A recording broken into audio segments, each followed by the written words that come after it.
because they're expecting you to kick their legs, not their head. So, to prevent your opponent from kicking you in the face, you grab both of his ankles at the same time, spread his legs apart, and then step between his legs and onto his face. Once you've smashed his face, you'll usually end up with one foot between his legs and one above his head. From this position, I like to drop a hammer fist into the side of his head. Once more.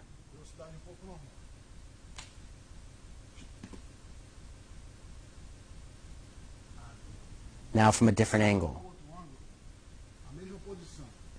If my opponent places his feet on my legs, as long as the rules permit, I like to grab his legs, open them, and then stomp his face. Now faster.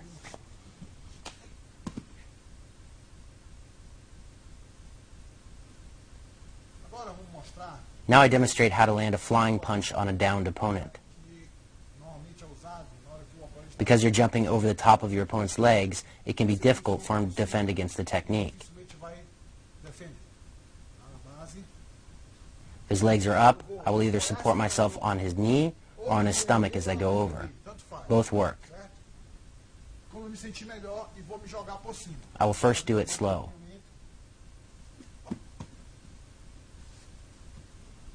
Now a little faster.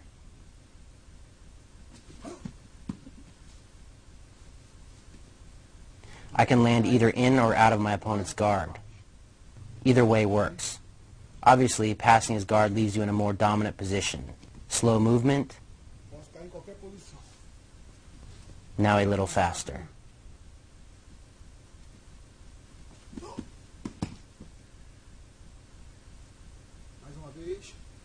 Once more slowly. I can support myself on his knee or on his stomach.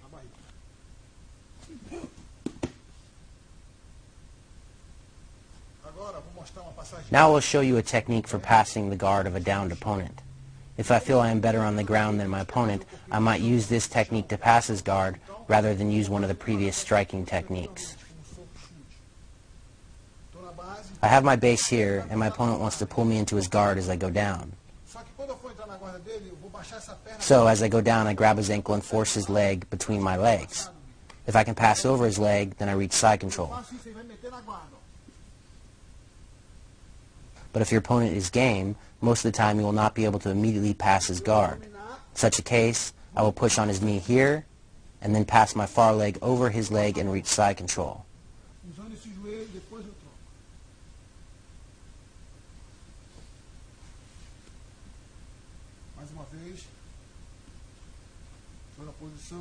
Ele vai querer me colocar na guarda. Eu drop e entro aqui, fechando esse gancho. Once in side control, I switch the positioning of my knees to secure a sturdy base.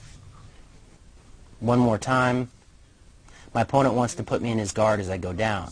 So I force his leg between my legs, enter, and push on his knee.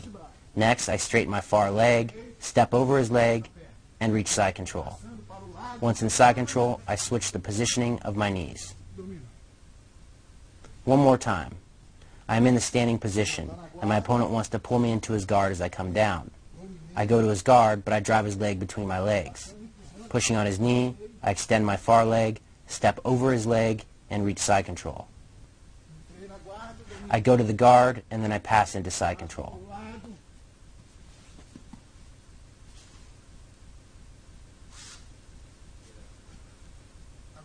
Now I demonstrate how to attack your opponent's leg from the standing position.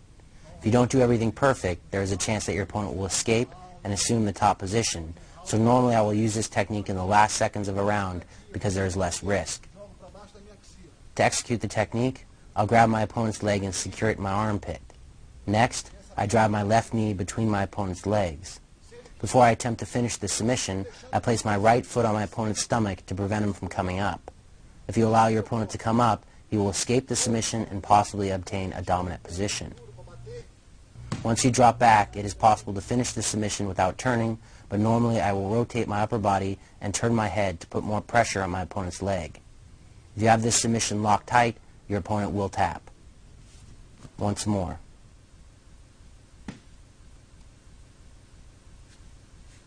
the same submission.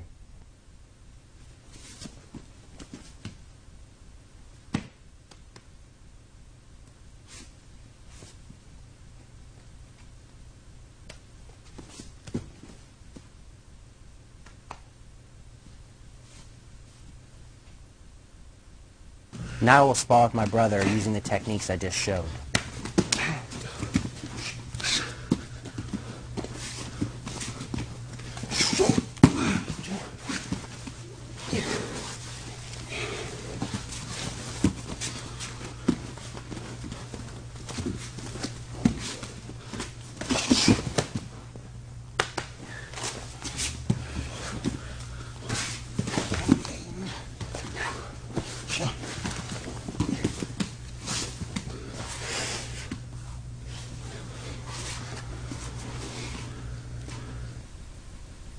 Now I'll demonstrate ground and pound techniques when you're in your opponent's closed guard, which is when you're between his legs and he locks his feet together behind your back.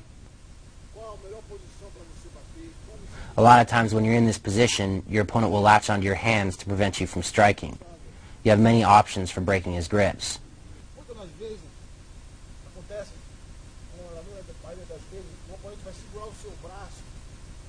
You can bend your arm to strip his hand away, grab his hand with your opposite hand to prevent him from re-grabbing, and then strike.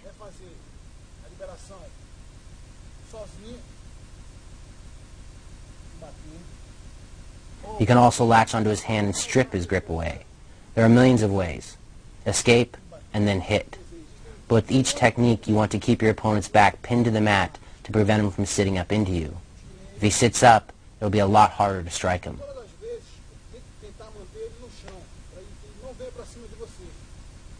You can see if your opponent comes up, it becomes difficult to strike him.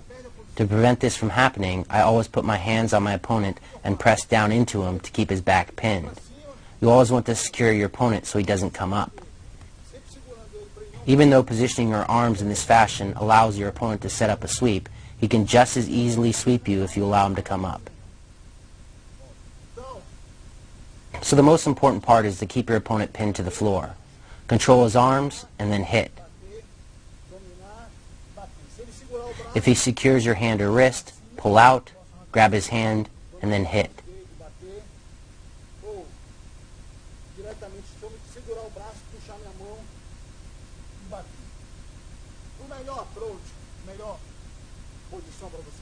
It is also important to note here that if you use your left hand to keep your opponent's back pinned to the mat, you want to elevate your right knee. This offers you an even better angle to punch your opponent with your right hand.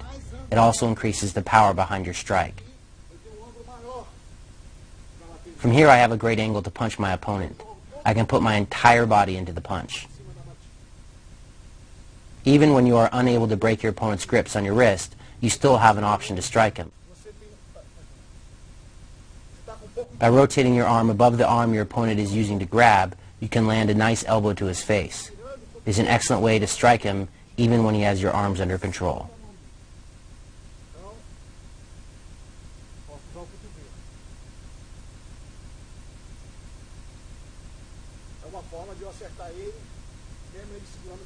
When you manage to break your opponent's grip on your arm and then secure his arm to his chest, you can also throw an elbow strike to his thigh.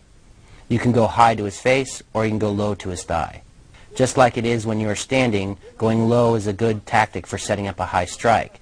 So here I elbow my opponent's thigh and then I go to his head with the punch. So there are many ways you can use punches and elbow strikes when in your opponent's guard, such as lifting a leg and striking over the top. If your opponent secures your hand, you can break his grip with elbow movement, grab his hand to prevent him from re-grabbing, and then throw a punch. Or you can grab his hand, strip away his grip, and then punch. You can also throw your elbow over the top, putting your whole body into the strike.